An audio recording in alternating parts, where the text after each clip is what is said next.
Welcome to the pre-watch video on the balance sheet, which is going to be the second medical report that you would be really drilling deeper in. And by now, since you've already looked at your income statement in detail, I hope that you've got some confidence that financial reporting, financial statement, accounting, different names, different meanings, but they're not that difficult and that alien a concept. So, with that hope and that aspiration, I continue to start and conclude this particular concept of balance sheet. Uh, and let me begin by giving you two good news. The first good news is this topic is much simpler than the income statement and the complexities that you've seen. Look at that. Provisioning, accrual, earning per share. Some of you would have also done diluted earning per share. I mean, that's too much. Here, nothing like that. So it's much simpler.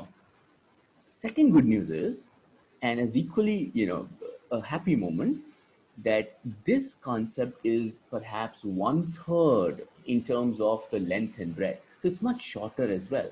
So here is a topic called as balance sheet, which is simpler and shorter compared to what you've done. And therefore, I am very confident that you're going to ace this with very, very high flying colors. Okay, with that, allow me to take you back in time, perhaps to the second session that we would have met, or the third, where we spoke about the resource list, about one of the cases that we did, the Baron Kubo.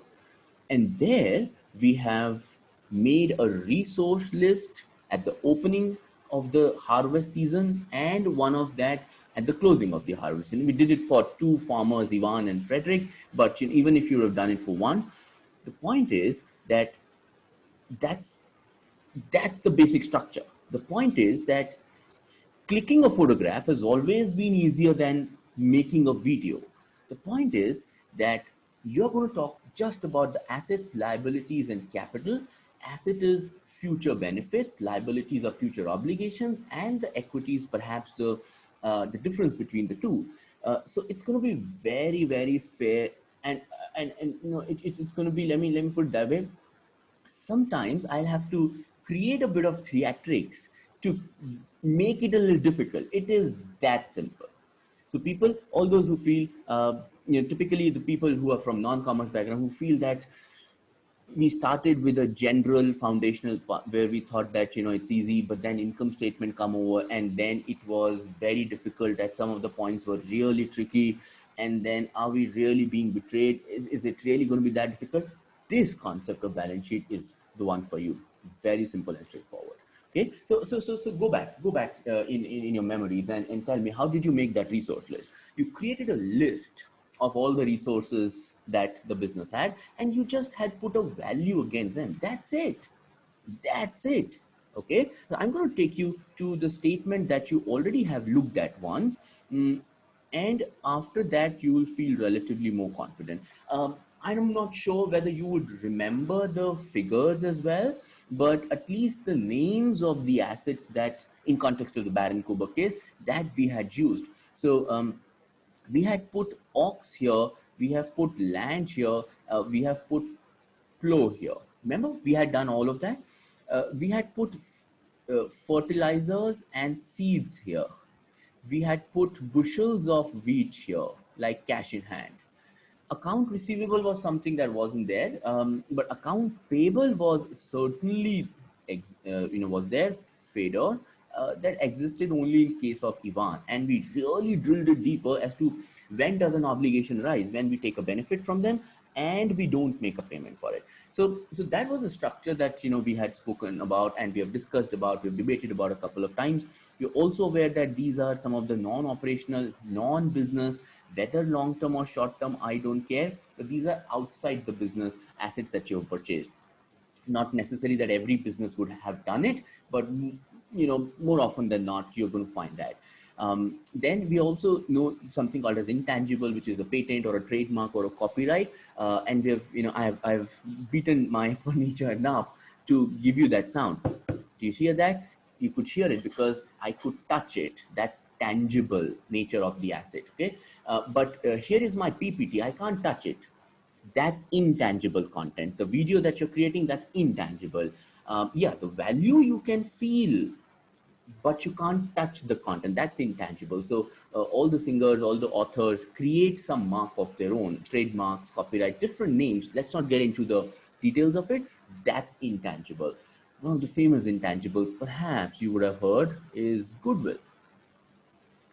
99% people know a wrong meaning of goodwill, but nonetheless, that's not the point. We got to pick it up right now. We're going to do it perhaps. mm, okay, I don't know exactly when, but yeah, much later when we talk about long-lived assets. It's difficult to give you, exact session plan. Um, an equally interesting side is the other part, which is the liabilities and equity, wherein we divided it into two broad parts. First is the capital structure, which is this blue box. Anything to do with your equity and debt. And if you remember, in case of Ivan, I had also given you these two numbers. 162, or the share capital, is what the businessman, the investor, gives to the business. That's the initial capital contributed. And reserves is something that the business generates out of that. Yeah, that was an initial understanding. You were a, minnow, you were a kiddo at that time. You are absolutely, a blazing professional right now, and therefore gives me some power to, and some entitlement to tell you a little more detail about uh, this risk capital. Okay, in one of the videos, I'm going to talk about what are the different components of that. Then point number 2 and 3 is what you had done as the help that anyone does in cash. So that means basically some kind of a benefit that I've got, not in form of service or product, but actual cash. So typically a bank or a debenture or a loan that comes into picture, and that's what differentiates, let's say, 3 and 4 vis-a-vis 5, 6, 7, and 8. The similarity is 3 to 8. All our third parties, all our obligations. The difference is 3 and 4 are typically financing in nature. And I'm sure you remember, operating, investing, and financing. We have slogged it enough. Okay, 5 to 8 are typically operational things out of business model. That comes out.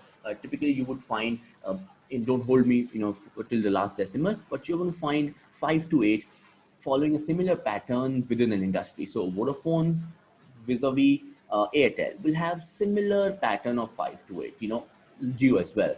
Maruti versus Hyundai, similar pattern of 5 to 8. But yeah, the blue box may be very different for different companies. That's what is the psyche. That's what is the thought.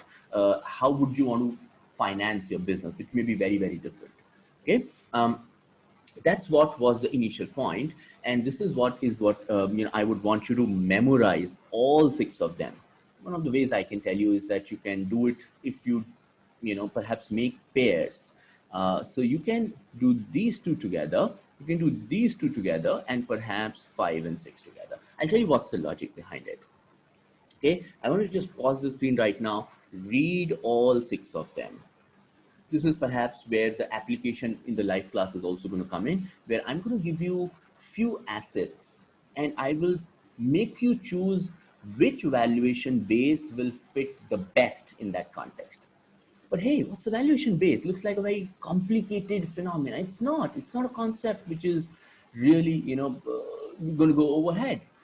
This is valuation based, to my mind, is what valuation should we use for a particular asset. Because a particular asset, let's say I have this digital pen. This one single asset can have multiple values at this very moment. And remember, we're talking about the balance sheet, so that momentary thing is important. Huh? This is a photograph. At this point in the market, this would have a different value. At this point, um, the buying cost of this asset may be very different. At this point, the book, the value in the books that I am holding, okay, I'm the owner, so I would have some recording of this, would be a little different. At this point, the future benefit that I will derive from it, discounted at T0, that would be different. So do you see that my asset, the subject remains same. What is changing is the way I look at this. So that thought process is called as a valuation base, right? Typically, there are these 6, There could be seventh or the eighth one. It depends on which discipline are you looking at. I'll be happy if you understand these six. Okay, let's not make it seven, eight, 10 and 12. So let me pick up the first one. I'm talking about something called as historical value. By historical value, I mean the price at which you had purchased it, whenever you have. Perhaps must be a historical date. Good news here is that's the most reliable. That's the most reliable out of the entire list of six as the valuation base, because there is no assumption involved. There is no estimate involved. It's a matter of fact. I had bought it. I know how much cash or bank or whatever was the purchase consideration. It is recorded. Therefore, absolute certainty. The challenge here is it's not very relevant. It's not very kamka. What do I do? This was worth 10,000 rupees, 6 months ago. What do I do with it now? What is relevant for decision making today is the value today. Historical cost, therefore, sometimes we call it as most reliable but least relevant. And you can imagine historical cost by simply, the word purchase price. So purchase price is basically a synonym of historical cost. Although I would tell you something in detail in one of my other lectures where we say that purchase price is different than the landed cost. Historical cost is actually the landed cost. Purchase price plus all incidental expenses related to that purchase price. Okay, but nonetheless, for this we got to call it the purchase price. The value of this, let's say, was 10,000 rupees. If you ask me this question today, I'm going to tell you 10,000. You ask me this question tomorrow, I will tell you 10,000. You would have asked me this question yesterday, I would have called it. You see how certain the value is? No assumption, nothing. It's so simple. The historical value. I'm going to jump the gun and give you point number 5, which is exactly opposite of point number 1. Fair value. Fair value is what you think the value is. Fair value is what the beholder think, the value for that asset is. And the moment you bring in the beholder, the moment you bring the valuator, the moment you bring in the accountant into picture, you can imagine that it is absolutely manipulative. It is completely based on estimates and assumptions, etc. And therefore very, very little reliability exists. But the good news is that it is very, very relevant. We can talk about something called as portfolio management. We will talk about something called as valuations. We will talk about something called as decision making. Should I buy this asset? I'm going to look at the actual price versus the value it has for me. That value is the fair value. In a typical lingo, also sometimes you would refer to it as the justified value. Also, you would refer to as the intrinsic value. Okay, these are the different names that the fair value would be known as.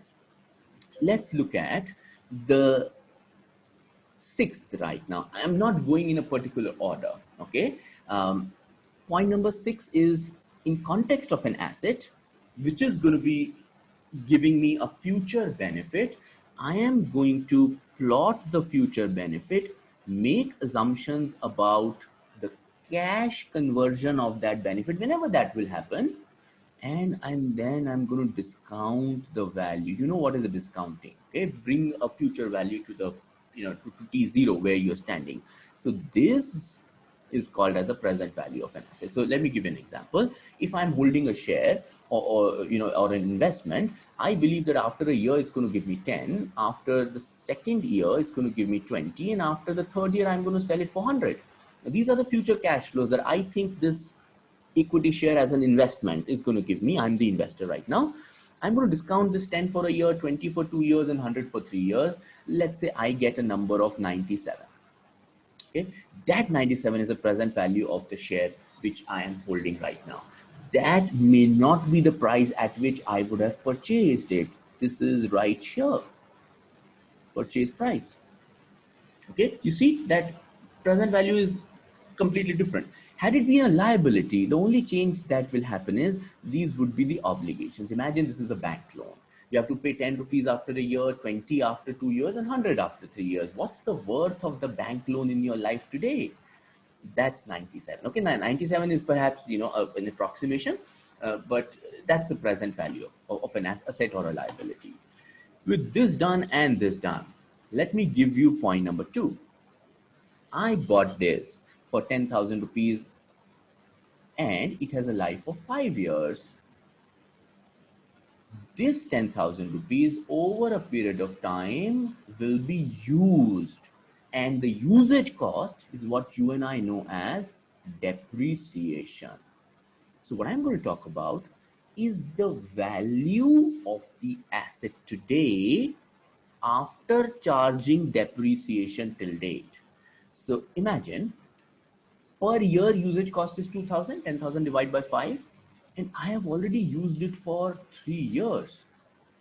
That means 3 years depreciation would have been reduced already.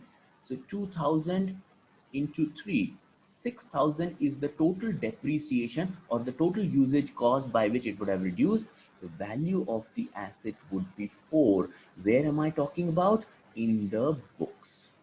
Sometimes amortized cost is also called as the book value, but that's not the right definition.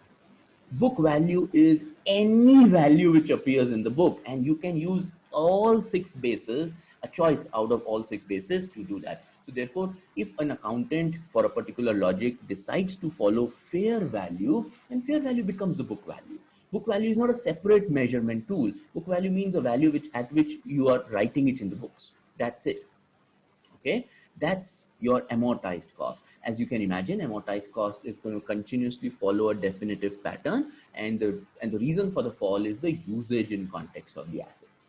Okay, give me 3 and 4, my favorite concepts to explain, and these are the market values. How can there be 2 market values? Think about it. You have a car, you've been using a car, and now you want to buy a new one. Okay, so let's keep the new unit separate. I'm going to talk about the car that you hold right now. There's something called a second-hand market. Okay, so you're going to go to a second-hand dealer and you're going to ask the question, how much will I be able to sell it for? At this moment, you are the seller and you're selling a second-hand, used vehicle in a particular form. Now, the quote that you're going to get from the market where you're the seller is the realization value. Simply put, the money that you can realize upon selling your assets. You are the seller. That's the seller's perspective. Okay. So I'm going to write the word seller's perspective here. Realization, seller's perspective. The shopkeeper says, so you can sell your car at 5 lakh rupees, but I will charge 10,000 commission. How much money are you finally taking home? 4 lakh 90,000. That realization value minus the selling cost is called as net realization value. That's easy, huh? After brokerage and all selling costs. So basically net realization value is the take home in the pocket. The realization value is the value that comes out of the customer's pocket. But the intermediaries typically take a portion of that in form of brokerage commission, etc., etc. Then the final value gets into the seller is NRV. Okay, so NRV or RV, we are going to use it in context of the realization. You are selling right now. Let me give you another context. You tell one of your friends to, you basically, you thought that the car is worth much more. And the 5 lakh quote that the shopkeeper had given is very, very low. Perhaps you wanted to make advantage of your position, that you're too desperate to buy a new car and therefore you're too desperate to sell the old one. So you requested one of your friends to go to the same used car dealer to inquire as a buyer to buy a second-hand car, which is very similar to the condition of your car. So your friend is going to the same dealer, the market, not as a seller, but to get a quote as a buyer. And you can imagine that the dealer is going to give him a quote more than 5 lakh, because dealer will also want to make some commission or make some profit out of it. So imagine if as a seller, you will get 5 lakh rupees. As a buyer, your friend would be given a quote of 5.5 lakh, because 50,000 perhaps is the profit that the market would like to make. Typically, as we say, that your replacement value of the car is 5 lakh 50,000. What is the meaning of replacement value, or also called as current cost? Replacement value is the value you will have to shell out in order to replace your existing asset with another similar asset. Remember, your friend did not go to the new car dealer. You're not trying to replace your old vehicle with a new vehicle. You're trying to find out the cost of a similarly looking, similar condition asset if you buy it from the market. So I don't like this mobile phone. I want to replace it with the similar 2-year-old phone. I am not going to the new phone. Okay. I'm still replacing it with a similar 2-year-old phone. How much will I have to spend to get a second hand 2-year phone similar to mine? That is a replacement value. So that to my mind is a buyer's perspective. Typically you would find that replacement value is replacement greater than realization. Okay, now you might be confused as to there are too many valuation basis. So historical cost, the purchase price getting reduced gradually, amortized. Therefore I clubbed them into two, together. Realization and replacement both are market values. To get those you have to go to the market. You can't sit and think. Fair value, you can sit and think. You don't have to go to the market. Okay, that's the difference between a fair value and the market value. Some people believe that they are the same. At a particular point, they may be same, but as a concept, they are very different. I can get market value only once I step out of my house and go to market. Fair value is based on my assumptions. It's the beholder's right. It's an assumption-based number. And again, net present value is, should I say, one of the forms of fair value, a little more mathematical oriented. Okay, so these are the 6 bases I'm going to use in my live classes to give you some examples of assets like inventory. How should a business value inventory on the fair value, replacement value, or historical value? Now, these are the logic that you have to build in. There are rules which are set already, but like I told you, I promised you that I will give you logic behind every rule. That's what is going to happen in the live class. So people, it's been a bit longish kind of a video, but nonetheless, it's very, very important. And I would really want you to understand these 6 valuation bases before entering the class. I'm excited to meet you there. Thanks very much.